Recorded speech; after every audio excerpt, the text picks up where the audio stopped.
Good morning everybody, I'm Jenny. It's lovely to have you here. We are at the most beautiful part of Sydney's national parks. It's called Nielsen Park. It's historic, it's cultural and it's educational, and it's here that we acknowledge the original owners of the land, the Gadigal and the Bidjigal people, and pay our respects to the elders past, present and emerging. So I'm going to just tell you guys what's expected of you on this tour as we move around. And in fact, I've just seen a kookaburra, so I'm going to ask if my video can just go and see that beautiful kookaburra on the tree, which is fantastic. To say to you that we'd prefer you to refrain from removing any shells off the beautiful beach when we do go down to it, or taking any seeds, native plants or rocks as souvenirs from the sensitive and protected area. Any rubbish must be taken out of the park and all put in the correct bins. Please don't step off demarcated tracks at this stage as we walk into the bush and around the area.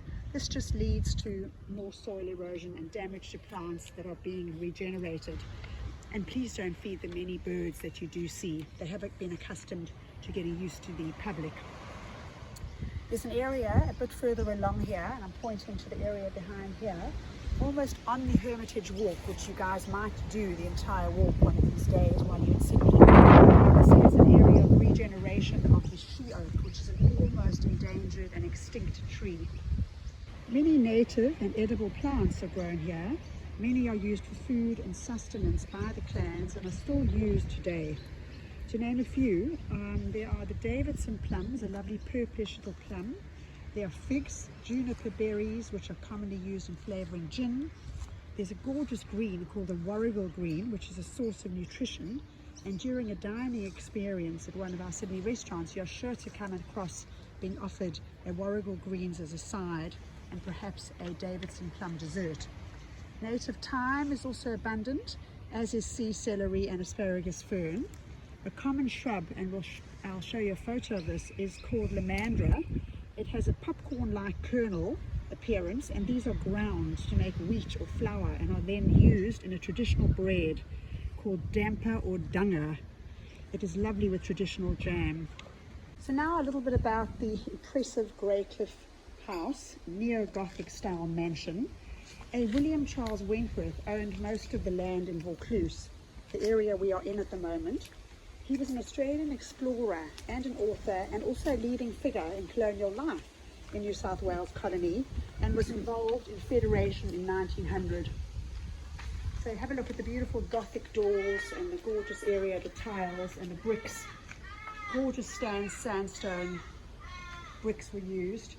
And today the National Parks and Wildlife Services has their headquarters based on the site, and being on site they can conduct daily observations on the ecosystem, look after the water quality down below on the left here, and I'll just show you another glimpse of the glorious clarity of the water. Being a national park, there are no domestic pets allowed, as wildlife is still prevalent in the area. The sea wall below at the bottom here is about to be upgraded due to the effects of sand and soil erosion and the rise of water levels due to the effects of climate change. So William Charles Wentworth sold 14 acres of this land to his son-in-law John Reeve, and they built this, and they secured the architect, a colonial architect called John Hilly, to build this in 1851. Mr. Hilly has many more masterpieces around Sydney, and I'm hoping that on other tours you go on they may well be pointed out.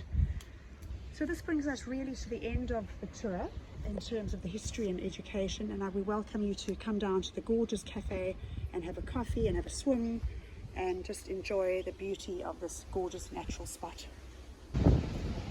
Nielsen Park restaurant with its adjoining kiosk was built in 1900. It remains within the same architectural style as the Greycliff House and the adjoining areas.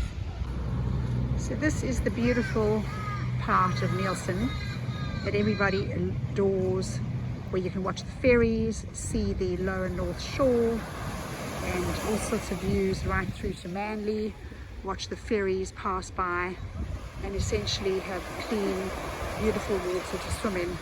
Also encircled by a shark net which keeps everybody safe. After all, this is called Shark Beach, and there was a prevalence of the bull shark here. not so often, but it's around. And the seawall here will be redone to protect the area as well.